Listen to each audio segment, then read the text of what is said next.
Եթերում տեսլականն է, բարև ձեզ։ Հասարակած տնից մինչև առաջին տիկին ադրբեջանցիները շոկի մեջ են։ Ալիևների ընտանիքում անբարո սկանդալ է պայթել։ Այդ ամենը ջրի երես է հանել հայտնի ադրբեջանցի բլոգեր Մեհման Հուսեյնովը։ Կարծես Ալիևի բռնապետական ռեժիմը բարոյազրկվում է և խայտառակվում։ Նոր բացահայտումներով հրավիրել եմ հայագետ լեզվաբան թարգմանիչ Լիա Ավետիսյանին, նա շատ կարևոր ասելիքով է եկել, մնացեք մեզ հետ։ Իրաց վիճակը խայտառակ վիճակ է։ Ինչ է ստացվում հասարակած տնից մինչև առաջին տիկին։ Մինչև դառել է էսկորտնիցա, մինչև դառել է պորնիկը։ Էդ ինչի եք ուրախանում։ Դե կերեք։ Եղել է անգամ մերկապարուհի։ Որովհետև Արեսը Գանչարը հայտնի էր որպես Ադեսայի այն անբարո աղջիկներից, հա։ Ալիևը սեփական Էփշտեյնի կղզի ունի, որտեղ այդ անբարո վիճակը արդեն տիրում է։ Պայթել է այդ սկանդալը։ Այդ կապ չունի։ Խայտառակվում է Ալիևը։ Տեսնում ես, որ Աստծո պատիժն է։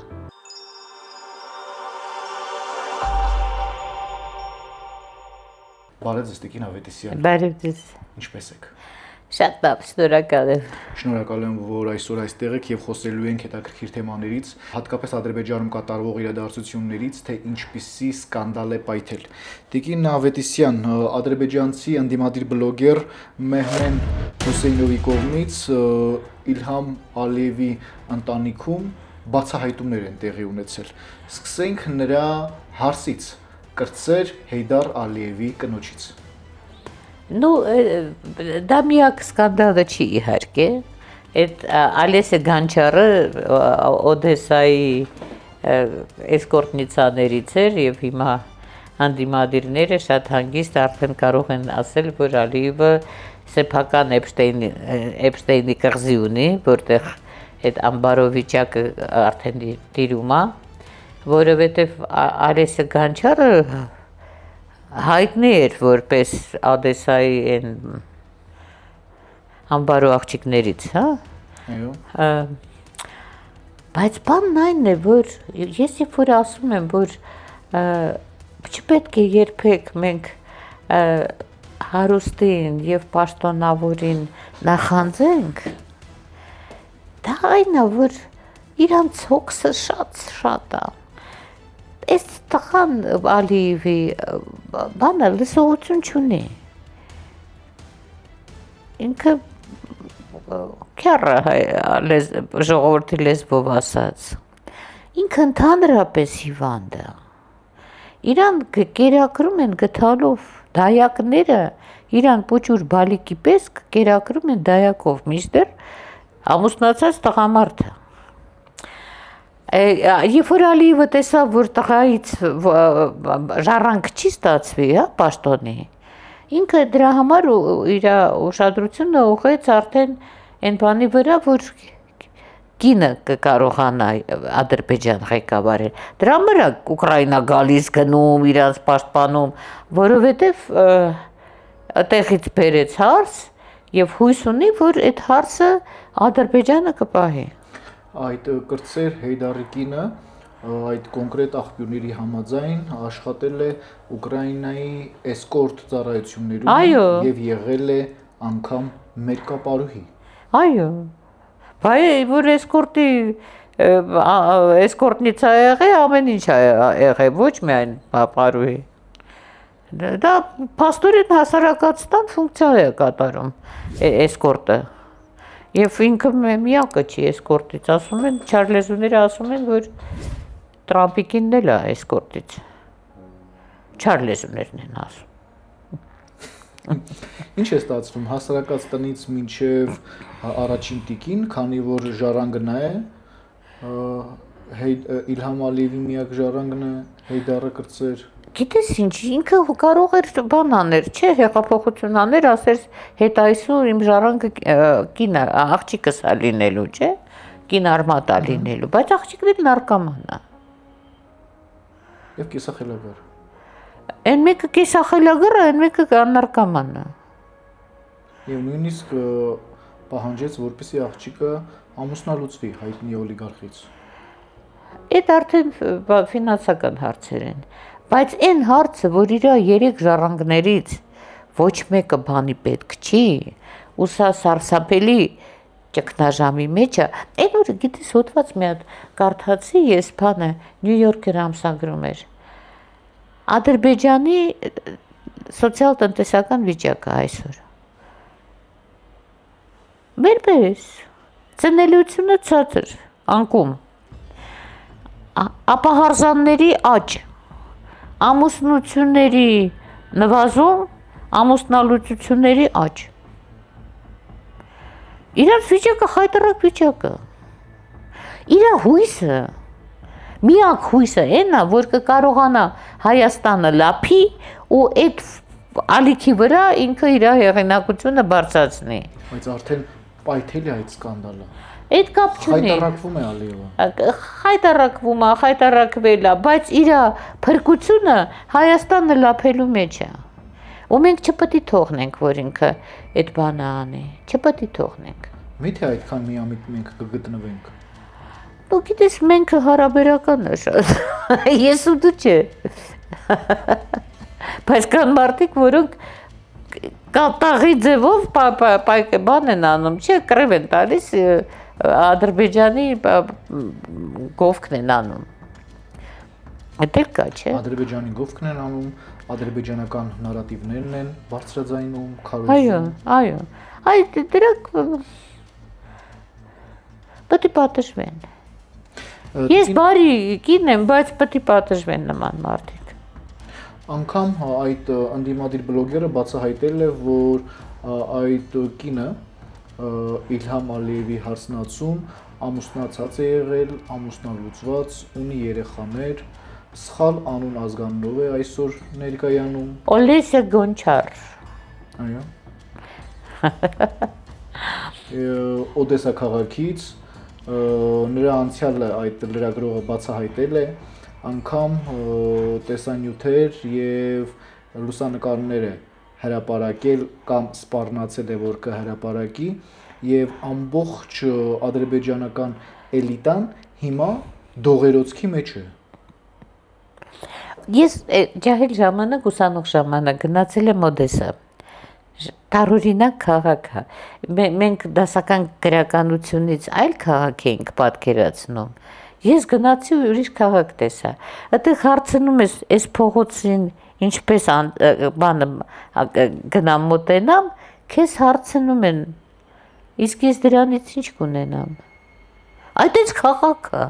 А что я буду с этого иметь? Դրա համար է հենց այդ բլոգերը հայտարարել, որ Օդեսայից իրեն են փոխանցվել Ալյոնայի միջնամուսնական կյանքի բացառիկ լուսանկարներն ու տեսանյութերը, որտեղ Ալիևի հարսը պատկերված է անպարկեշտ եւ թեթևաբարո միջավայրում, բայց փետեններ։ Ինչը նաեւ բլոգերն օգտագործել է ցույց տալու համար, թե ում է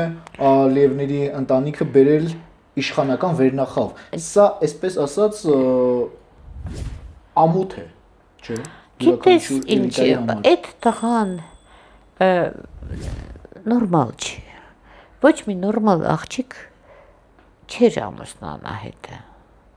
Պետք է այդպես դուսնգած մի հատ փչացածը լիներ, որ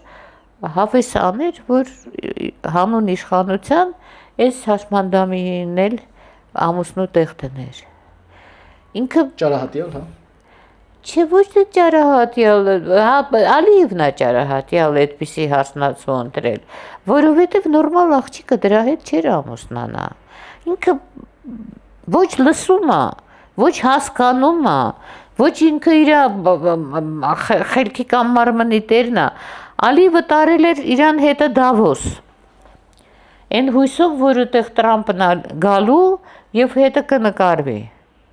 Երկրորդ օրը ընկավ հիվանդանոց։ Հիվանդ տղա է, հիվանդ։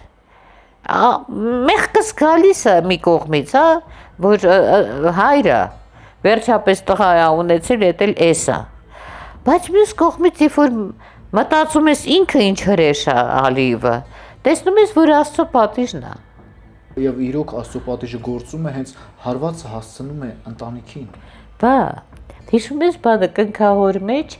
երբ որ Դոն Կորլեոնեն տղունդը խրատ էր տալիս, ասում էր Աստված պատժում է քեզ քո ամենասիրեցյալի միջոցով, Իրանն է պատժում, բայց պատժվում ես դու, եւ այդպես էլ եղավ, չէ՞, ի վերջո իր սիրելի աղջկան սպանեցին, հիմա էլ ստեղ էսա, իրանք լավ մարդիկ չեն, էլի, ոչ Ալիևը, ոչ իր կինը, Մեհրիբանը, ոչ իրաց այդ ապուշիկ աղջիկները Մեհրիբան ասացիք, հիշեցի նաև այդ բլոգերի մեկ այլ հայտարարություն, բլոգերը նաև հեգնել է իշխանություններին, Ադրբեջանի այն բանի համար, որ իշխանությունները հսկայական գումարներ են ծախսում այդ իրենց հարցի Ալյոնայի հոնքերը, դիմահարդարումը, հագուստը եւ շարժուձևը փոխելու համար, որպիսի առավելագույնս նմանեցնեն սկեսրոջը Մեհրիբան Ալիևային, ամեն ինչ անում են։ Լսի, դրանք պրիմիտիվ տեսակ են։ Այո։ Հիմա պետք է հիշենք, հա, երբ որ բանը Պարսկաստանում հեղաշրջումը արեցին եւ այդ բանը Մազդակին պատժեցին այլասերելու համար Պարսիկ ժողովրդին։ Իրանք ստեղծել էին ջհուդները Մազուխա թագավորություն 7 տարի տևեց, թագավորություն 7 տարվա 7 տոննա ոսկին պարսկական արխունիկից գողացան տարան գնացին Ատրպատական, այդտեղ նստեցին, մինչև 17-րդ դար այդ Մազդակի կինը այդտեղ դիմնել էր այդ աղանդը ու հետո շարունակում էին, հետո գնացին Հյուսիսային Կովկաս, այսինքն հիմա երբ որ ասում են լեռնեցի ջհուդներ, այդ դրանց հետնորդներն են, հիմա Մեհրիբանը դրանցից մեկն է, Մեհրիբանը նույնպես ջհուդ է։ Չէ, իհարկե։ Դրա համար է այդպես։ Մեհրիբանն է ջհուդ, Ալիևը ջհուդ չի։ Դրա համար է այդպես սերտ կապը Ադրբեջանի եւ Իսրայելի միջև։ Ну նաև դրա պատճառով, հա, Ագալարովներն էլ իրանց բանն էին, չէ, խնամիներն էին, իրանք էլ բանը լեռնեցի ջհուդ են։ Այսինքն Մեհրիբանը ներդրված է Ալիևների ընտանիքում։ Բայց դու ինձ մեկին ասա, այդ թվում մեր լավագույն հայերին, որոնք այդ անցատոմսը չեն ստացել, որպեսզի վերև բարձրանան։ Այդ անցատոմսը Ստացել են փաստորեն։ ջհուդ կնիկը անցատոմսը, ուզում է դա լինի Արամ Խաչատուրյան, որը հայկին ուներ, դրան անկողնությանեցին դրեցին ջհուդին, Տիգրան Պետրոսյան, Գարիկ Մարտիրոսյան, մինչև այդ ջհուդ աղջիկը չհասավ իր նպատակին, Լոլիտա Միլավսկայանը Գարիկին չտարավ իր շոուին մասնակցի ու հետո դառնա կոմեդի քլաբի տեր։ Չնայած Գարիկը տաղանդավոր տղա է, միջև տեսնված լսողություն ունի, հանճարեղ տղա է, բայց այդ անցատոմսը պետք է ցավոտ տանեմ, առանց այդ անցատոմսի տարբերակ չունեն մարդիկ հասնեն ինչ-որ հաջողության։ Մագնիտ բանը արևտրական ցանցը Տերը Գալիցկի, իսկական զգանունը առությունովա, Գալիցկին իրա կնիկն է, բատեցա, քանի աշխարհը փողի վրա է, իրանք տիրելու են, իրանք մեզ շատ են նեղելու, քանի դեռ աշխարհը փողի վրա է, հենց որ փողի հարցը վերացավ, իսկ դա կվերանա, հավատա ինձ, առաջընթացը ակներև կլինի։ Տիկին Ավետիսյան, ինչ է ստացվում, Ադրբեջանի հատուկ ծառայությունները տապալել են նախագահի որդու այդ հարսնացուի անվտանգությունը ստուգելու գործընթացը, թե Իլհամ Ալիևը պարզապես անզոր է եղել, քանի որ միակ որդին սիրահարվել է այդ մարմնավաճառին։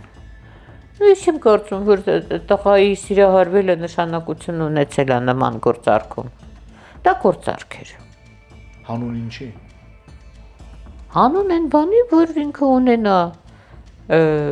նորմալ ժառանգ, քանի որ որդին չի կարող լինել ժառանգ, բանը իշխանության ժառանգ, հա, աղջիկները չեն կարող։ Ինքը ստիպված պետք է ներբեռներ ինչ-որ ուրիշ ազգի, ուրիշ աղջիկ։ Իրանց ազգից չէր կարող ունենալ, որովհետև այդ թուլանալու էր, իրան դրսից էր պետք, որպեսզի ինքը կամուրջ գցի ուրիշ երկիր, իսկ այդ ուրիշ երկիրը ունի մեծ հովանավորներ դրսում։ Իսկ ձեզ ինչ է թվում, այդ հակաադրբեջանական բլոգերը ինչու հենց հիմա հանրայնացրեց այդ փաստերը։ Ինչ է սպասվում հիմա Ադրբեջանում։ Ես չգիտեմ ինչ է սպասվում, բայց Ադրբեջանի Ալիևի միակ հույսը Հայաստանը խժռելն է։ Եթե հիմա չստացվեց ընտրությունների ժամանակ, ուրեմն ինքը տապալվելու է, ինքը ուրիշ հույսեր չունի։ Իրանք ընդհանրապես գիտես բան են, օրինակ Էրդողանը, հա, իր մեծ պապան, 5 անգամ գնացել է, մեծ խոսում է, չէ, Իսրայելի վրա հողորտում է բան, 5 անգամ գնացել է Իսրայել պետական այցով, ստացել է իրանցից շքանշան, Իսրայելի խիզախության շքանշան, հարյության, հա, մեզ թվում է, որ թուրքական բանը նամուսով բաներ են անում, բայց նուդիստական, այսինքն մեր քայլելու բան ծովերիժներ ունի։ 20,000 հասարակած տուն ունի։ Թուրքիայում։ Այո, 20,000 հասարակած տուն, ջանս, ջան։ Թուրքիայում 20,000 Այո, Թուրքիայում 20,000 հասարակած տուն կա։ Գուցե 200 կամ 2000։ 20,000։ Հրաշալի։ Թուրքիան մեծ է, Թուրքիան մեծ է, Թուրքիան նստել է Բոսֆոր դարդանելի աշխարհի տերն է։ Հələ սպասի, ես Օրմուզի բանը ջրանցքը որ կա, եթե այդտեղ փողով հաստատեն անցնել գնալը, միանգամից Էրդողանն էլ այդտեղ փողով անցկացնել կտա։ Նեղուցի մասին է խոսքը։ Այո, նեղուցի մասին։ Ինքը աշխարհի տերն է։ Երբ որ բյուզանդյանները այդտեղ նստած, հա, հայախոս, հայաբնակ բյուզանդյան, աշխարհի տերն էր։ Պետք է խաչակրած արշավանքները գային, վերջը տային ամեն ինչի, ամբողջ քաղաքակրթության, որ հետո թուրքը չորեքթաթ մտներ, ու հետո դառնար մուսուլմանական պետություն իբր թե, ինչ մուսուլմանական պետություն, եթե դու 20,000 հասարակած տուն ունես, եթե նուդիստական պլաժներ ունես, կեղծ է սա այդտեղ, և Թուրքիայում, և Ադրբեջանում, որովհետև իրանք իրականում մուսուլման չեն, իրանց մոտ ոչ մի իսլամական բան չկա, Իրանը, հա, հասկացանք, իրանք չեն։ Տիկին Ավետիսյան, ընդդիմադիրները բարձրաձայնում են Ադրբեջանի մեջբերը։ Ինչպես է ստացվում, որ Օդեսայի գիշերային ակումբներից եկած աղջիկն այսօր ապրում է Բաքվի միլիոնավոր դոլարների շքեղ վիլայում, այն դեպքում, երբ Ադրբեջանում հազարավոր պատերազմի վետերաններ հացի ու բնակարանի փող չունեն։ Սա ինչ արձագանք է բերելու ադրբեջանական ռեժիմը Բաքվի։ Ռամիլ Սաֆարովին, որ այդից հավեսով ընդունում էիք, այ ադրբեջանցիներ, որ Գուրգեն Մաքարյանի գլուխներ կտրել Գացինով։ Երբ որ դուք կողմ էիք, որ իր համար առանձին ապարանքներ կառուցի իր հին տանտեղը, այդտեղ մի հատ էլ պահակախումբ դնի իր տան շեմին, այդ ինչ էիք ուրախանում։ Դե կերեք։ Չի կարելի այդպես, հա, այս կողմից ես նկատում եմ, այս կողմը չեմ նկատում։ Ռամիլ Սաֆարովը հավերժ խարան կմնա այդ ազգի համար, որովհետև բիրտ մարդասպանին, պրիմիտիվ, կոպիտ, մունդար մարդասպանին, որ քնած տղուն եկավ կացնահարեց, իրանք դարձրեցին ազգի հերոս։ Ու մեկը ծպտուն չհանեց, չասեց ես ինչ ենք անում, այ ժողովուրդ ամոթը։ Ինքը ընդամենը մարդասպան է։ Այդ ոնց են գնաց է հարցվում, երբ որ դիմավորում էին, փողով առել էր իրան Հունգարիայից։ Չէ, փողով առել էր, տվել էր Օրբանին փող, Օրբանն էլ հələ մի բան էլ Գեյդար Ալիևի արձաններ դրել։ Եթե չեմ սխալվում, մենք էլ խզել ենք մեր դիվանագիտական հարաբերությունները Հունգարիայի հետ եւ վերջերս չէ վերականգնվեց։ Չենք խզել։ Ժամանակի խզել ենք։ Ես չգիտեմ, ճիշտն ասած, չգիտեմ ցավտա։ Այդպես եմ հիշում ես ամեն դեպքում։ Հիմա այս խայտարակությունը ադրբեջանական էլիտայում եւ Բաքվի ռեժիմում։ Արեգ ջան, այդտեղ բոլորը իրար արժեն։ Այս տղան, որը բացահայտել է այս խայտարակությունը, ինքն էլ մի բարիքյալա չէ։ Իր մասին էլ ինքան այդտեղ նյութեր կան, ինքան խայտարակություն կա։ Այդպիսի ազգն է, որ իր սեփական էշի հետ հարաբերվում է։ Ինչպիսի ռումբ է սպասվում Ալիևի ընտանիքին։ Ռումբը ամեն րոպե կպայթի այն պահից, ինչ Հայաստանում նորմալ ուժեր կիշխեն։ Երբ որ ինքը հույսից կկտրվի, որ Հայաստանը լափելու է։ Սահմանադրություն փոխել, Արարատի վրա քող կախել եւ այլն եւ այլն։ Այդ պահից, երբ որ ինքը կտեսնի, որ այդ իր անուրջները չեն իրականանա, այդտեղ կսկսվի արդեն պայթյունը։ Ըստ ձեզ դրա օրը գալու է։ Իհարկե գալու է, ո՞ց դե։ Հայաստանում ընտրությունները ինչ որ բան փոխելու են։ Անպայման կփոխեն։ Ճիշտ է, մեր կանայք, вообще մեր կանոց պետք է զրկել քվեարկելու իրավունքից, որովհետև գիտես, դա զարմանալի է, խելացի լավ կանայք են, չէ՞, բայց շատ հուզական են։ Այն տղայի թուշիկին խալկա, դրա համար իրան կընտրեմ։ Այն լավ ворց է, որ վաղը նեգրերը բերելու Հայաստան լցնի, իր համար եմ քվեարկելու։ Մեկը չի ասում, սրանց ծրագիրը ինչ է։ Հայաստանի գլխին ինչ են բերում։ Հայաստանը որ ճանապարհով է տանում։ Այնպիսի տպավորություն է, կարծես Ռուսաստանի, Արևմուտքի եւ Ամերիկայի պայքարն է, եւ այդ թատրոնն է Հայաստանում եւ կան կոնկրետ դերասաններ, որոնք այդ թատրոնը փորձում են բեմադրել յուրովի։ Հայանպաստ ազգի բարօրության համար ծրագրեր դուք հանդիպել եք։ Ну, ես օրինակ տեսել եմ, որ բանը ոնց է կոչվում, հազար Հայաստան է կոչվում, հա, բանի Կարապետյանի կուսակցությունը։ Ինքը օրինակ պատմում էր, որ պետք է գործարաններ վերաբացի, որ պետք է նոր արտադրատեսակներ տա։ Ինձ համար դա է կարևոր։ Ինձ համար պետք է, որ ջահել հայ տղեկը պրոֆտեխ ուսումնարանում գնան սովորեն, հետո գնան գործարաններում աշխատեն, բարիք ստեղծեն, ոչ թե չանթեքով ապրանք գնան բերեն Թուրքիայից վաճառեն, այլ բարիք ստեղծեն, իրաց ուղեղը զարգանա, երբ որ ես իմ ընկերների հետ խոսում եմ հնարավոր գիտական ապագայի մասին Հայաստանի, իրանք ասում են ուրա մասնագետ չմնաց։ Հայաստանում մասնագետ չմնաց։ Հայաստանը մի հատ դարբնոց էր մասնագետների։ Այսօր ըստ ձեզ Հայաստանը ինչպիսի փոփոխությունների պատույտի մեջ է, սա ինչ է։ Ես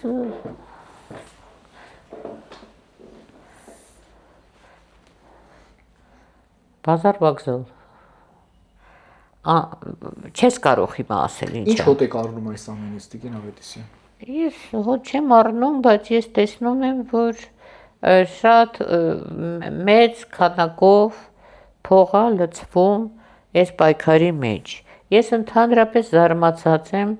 որ ընտրությունները պետք է փողով լինեն։ Ինչի համար։ Այսինքն ես եթե հարուստ չեմ, ես չեմ կարող մասնակցել ընտրություններին։ Խոսքը իմ մասին չի իհարկե։ Մարդը եթե ինքը հարուստ չի կարող մասնակցել այն ընտրություններին, որտեղ ինքը կհաղթի եւ ազգը կտանի լուսավոր ճանապարհով, փողը ինչ կապ պետք է ունենա ընտրությունների հետ։ Ազգի ապագայի հետ։ Տիկին Ավետիսյան, մի տեսակ այնպիսի տպավորություն է, կարծես այսօր չարը շատ է խորացել ու ավելի համախմբված է դարել մեր օրերում, համատարած ատելություն, համատարած մեղադրանքներ, երեք նայում էի այդ թեկնածուների ելույթները ու դոզավորված, զմրսված ատելություններ։ Դե իրանց մոտ է այդպես, մարդկանց մոտ այդպես չի։ Մարդկանց մոտ այդպես չի։ Բայց նայում ես ու հասկանում ես, որ այդ պատկերն է լինելու քո երկիրը, քո հայրենիքը կառավարող կառույցը։ Գիտես ոնց, ախր մեջները բան է, սա իշպիոնոնիկները շատ են։ Ես այսօր պետք է տաքսիով գայ, չէ։ Մեր տաքսի սերվիսը ինչ-որ հեռախոսը չի պատասխանում։ Փողոցում կանգնած են ոստիկանները։ Ջահել երեխեք են։ Մոտեցա ասի տղեկ ջան, կարող եք ինձ համար տաքսի կանչել։ Մեծ սիրով կանչեցին։ Ազգը մնացել է նույնը, քաղաքական ուժերը։ Մերը չեն, ցավը տանեմ, էդ է հարցը։ Քաղաքական ուժերը մերը չեն։ Որտեղից են կառավարվում։ Տարբեր տեղերից, շատ տարբեր։ Ադրբեջան, Թուրքիա, Իսրայել, Ռուսաստան, Ամերիկա,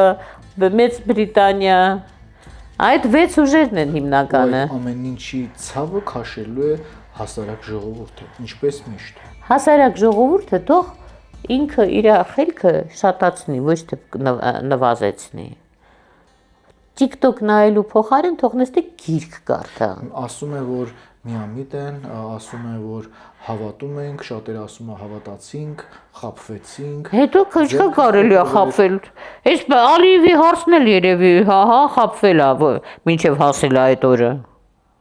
Ալիևի հարցը հաճելի խաբեությունների մեջ է եղել, Տիկին Ավետիսյան։ Չէ, ինքը շատ վատ խաբվել է մի քանի անգամ, մինչև դառել է էսկորտնիցա, մինչև դառել է պորնիկ կներես։ Այո, բայց եկամտաբեր բիզնեսի մեջ է եղել։ Այդպես մտավ։ Հիմա սրանք էլ այդպես է, ցավը տանեմ, չի կարելի։ Խաբվելով հասավ Ադրբեջանի Բաքվի էլիտա։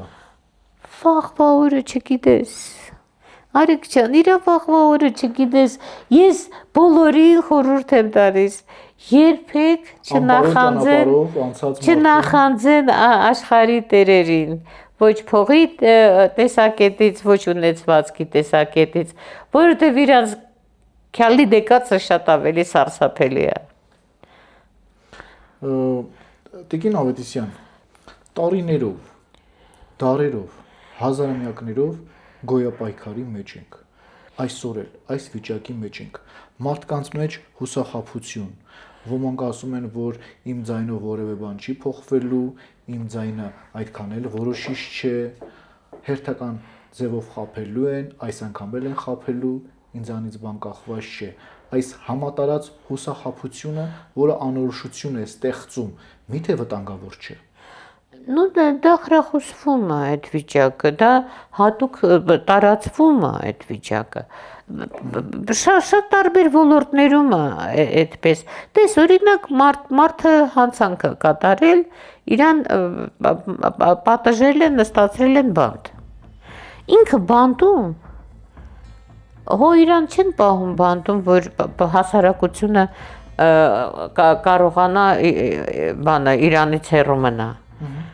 Դա մի քիչ էլ պետք է դաստիարակչական ինչ-որ ֆունկցիա ունենա, չէ՞ բանտում նստելը։ Այս տղեկը ինչի մի հատ այդեղ ցեղ չեն բացում, ասենք թե կարի ցեղ։ Այդ նույն ներքին գործերի աշխատողների համար հագուստ կարեն։ Որպեսզի իրանք այդեղ բան սովորեն, գործի մեջ լինեն։ Իրանք ոչ թե մակարդակները անվերջ իջացնեն, այլ հակառակը փեշակ ձեռք բերեն։ Կարելի է, չէ՞ անել, որովհետև բանդը դա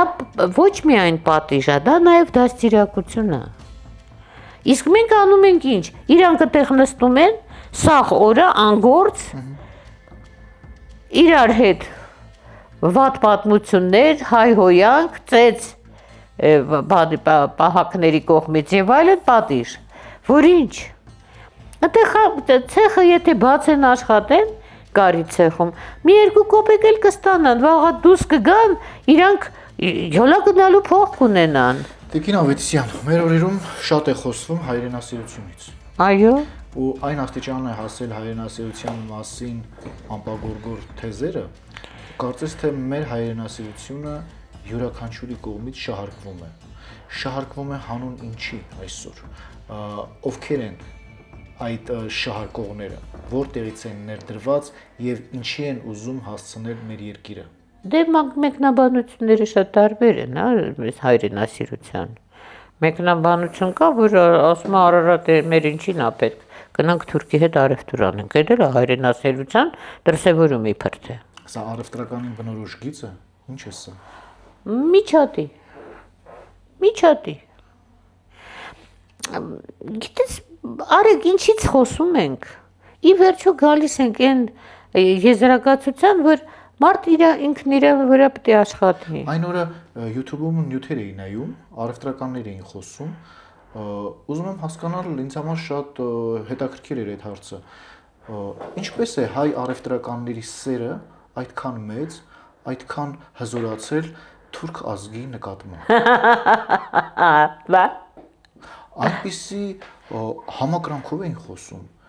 թուրք առևտրականների հետ։ Ոմանք ասում էին, որ տեսանյութը նայում էի ու ապշահար էի լինում։ Ոմանք ասում էին, որ այդ թուրք առևտրականները, գործարարները նրանց անվճար հագուստ են տալիս, կտորեղեն են տալիս, ու ասում են, երբ ձեռքդ փող կլինի, այդ ժամանակ Բասում գայթում այդպես չէին անում։ Բաբակվում այդպես չէին անում։ Թուրքը այդպեսին է։ Բամարաշում այդպես չէին անում, թուրքը այդպեսին է, ինք կեղծավոր միջատ է, ինքը կգա կմտնի քո ձեռքերի տակը ցեղասպանված ժողովուրդը միթե էլի խելքի չի գալիս ու էլի գովում է թուրքական ապրանքները, Թուրքիայի հետ առևտուրը, թուրքական ապրանքների բարձր որակի մասին խոսելը։ Սա բարոյական է ու տվյալ անձը կարող է ասել, որ իր նախնիները ցեղասպանության զոհ են։ Ինքը չի ասի, որ ցեղասպանվել են իր նախնիները։ Ինքը կասի մենք ենք սխալ։ Մենք թուրքերին սխալ հասկացում։ Ասում են այնպես են հարգում նրանք հայ կանանց, հյուրասիրում են թուրքերը։ Այո, իբիջալուց իսկապես թուրքը երազում է հայ կին ունենա կամ հայ սիրուհի ունենա։ Ինքը իրան զգում է մարդ։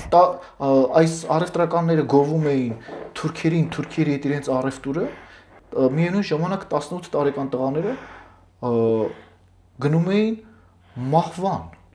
հանուն հայրենիքի, գնում էին մահվան հանուն հայրենիքի, շատ երիտասարդներ նույնիսկ չունեն հանգստի իրենց վայրը հավիտենության եւ նրանց ծնողները նույնիսկ չգիտեն որտեղ խունկ վառեն ու ոմանք գովում են թուրք գործարարներին, այս աբսուրդը, այս բևեռացումը, Տիկին Ավետիսյան, ինչի հետևանք է։ Գրզոյացման։ Դա գրզոյացման հետևանք է։ Թուրքի մեռած գրզոն է։ Ու միշտ էր այդպիսին է, բայց ինքը տենց առաջ գնաց։ Սա Երևանը իր խանութներն են, չէ՞, թուրքական ապրանք են ծախում։ Մեկը չի ասում, լավ, ես սրանց փող եմ տալիս սրանց ապրանքին, որ վաղը իրանք զենք առնեն, գան մեր գլուխը կտրեն, բայց դրա համար պետք է գիտակցություն ունենա։ Տիկին Ավետիսյան, ինչպես հասանք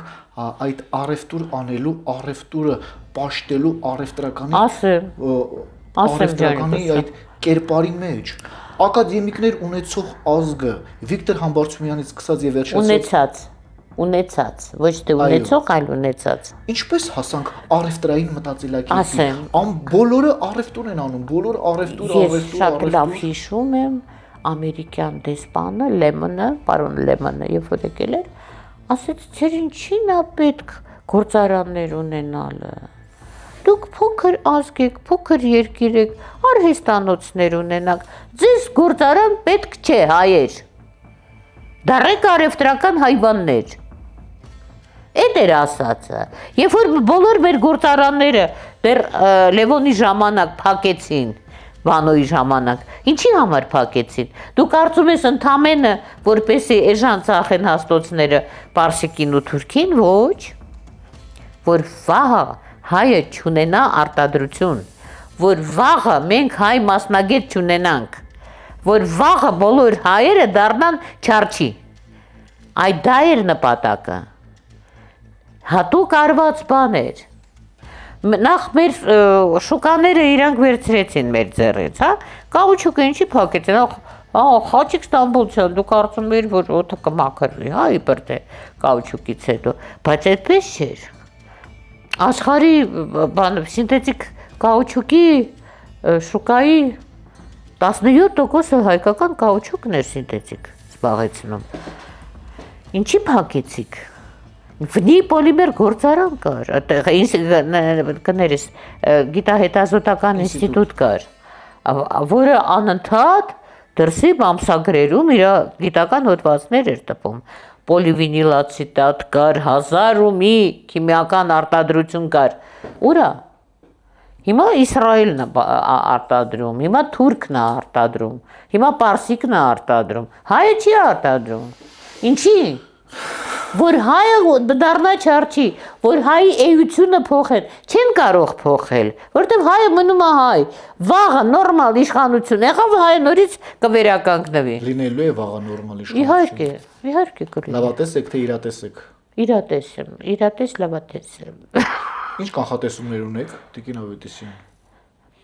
Նու ես կարծում եմ, որ եթե շատ համահանեն, իրանք բան անեն, կեղծեն արդյունքները, լինելու է հեղափոխություն։ Հեղափոխություն ինչի հետևանքով։ Եթե կեղծիքները շատ լինեն, էլի։ Հեղափոխությունը ինչպես է լինում, քաղաքացիական պատերազմ է։ Չէ, քաղաքացիական պատերազմ անվանում են իրականում այն պատերազմը, երբ տարբեր ազգեր են մասնակցում, անունը դնում են քաղաքացիական, բայց դա